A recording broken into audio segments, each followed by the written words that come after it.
شده چی یعنی باز خب این هم صید 5 دونه ماهی چپور مورخ 18/3/1403 تقدیم به شما خوبان که انشاءالله با حمایت شما عزیزان بتوانیم کلیپ های دیگری به اشتراک بگذاریم. ایو استپی بوی نه عزیزان نخور. عزیزان هرچی از هر جای دنیا باشه ما رو حتما حمایت کنید تا انشاءالله بتوانیم ایده های خوبی را برای شما عزیزان به اشتراک بذاریم. انواع ماهی رودخونه‌ای، انواع ماهی دریایی، از صید ماهی تا حتی روی سفره شما انشاءالله بتوانیم کلیپ های خوبی را به اشتراک بذاریم و ممنون میشم از شما همه عزیزان. اینم انشاءالله در کلیپ بعدی بتوانیم انواع ماهی های دریایی و رودخونه‌ای را برای شما به اشتراک بگذاریم. ماهی چپور طلایی بهترین کیفیت، حتی هر کجا هم باشیم میتونیم براتون ماهی ارسال کنیم.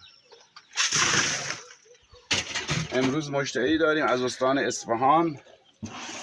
این 5 تا دونه ماهی چپور ارسال میشه به سمت استان اصفهان، خیابون کاوه انشالله که مورد رضایت مشتری عزیزمان باشه و ما را از دعای خیر شما هم کوتاهی نفرمایید انشالله که بتوانیم برای شما همه عزیزان جبران محمد ماییم. میخوام شما را به انواع ماهی های رودخانه‌ای دریایی آشنا کنم و ماهی را با صید ماهی انشالله آشنا بشین. برای شما هم بگم هر ماهی که بخوان صید کنین نیاز به چه توبه‌ای داره. اینم ماهی بهش میگن ماهی جتان، اینم یه نوع ماهی جتان است.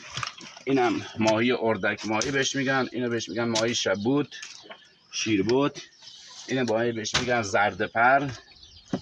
اینم همون ماهی چپور طلایی هست، اینم همون ماهی اردک هست باز، اینم زردپر، اینم شیربوت، اینم ماهی جتان و قزل رودخونه‌ای. عزیزان ما رو حتما حمایت کنید تا بتوانیم کلیپ‌های خوبی را برای شما به اشتراک بگذاریم.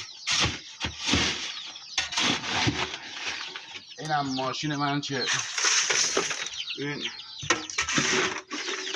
صندلیاشو در آوردیم و ماهی باش جابجا میکنیم. هر مسافری نمیخوام بریم رایگان، هر جای دنیا باشه مسافر هم رایگان میبریم. اگه البته مسیرمان باشه که داشته باشیم مسافر هم رایگان میبریم. عرضی تشکر از آیت محمودی. این هم یختا، این هم یخ و چشم رو این هم یو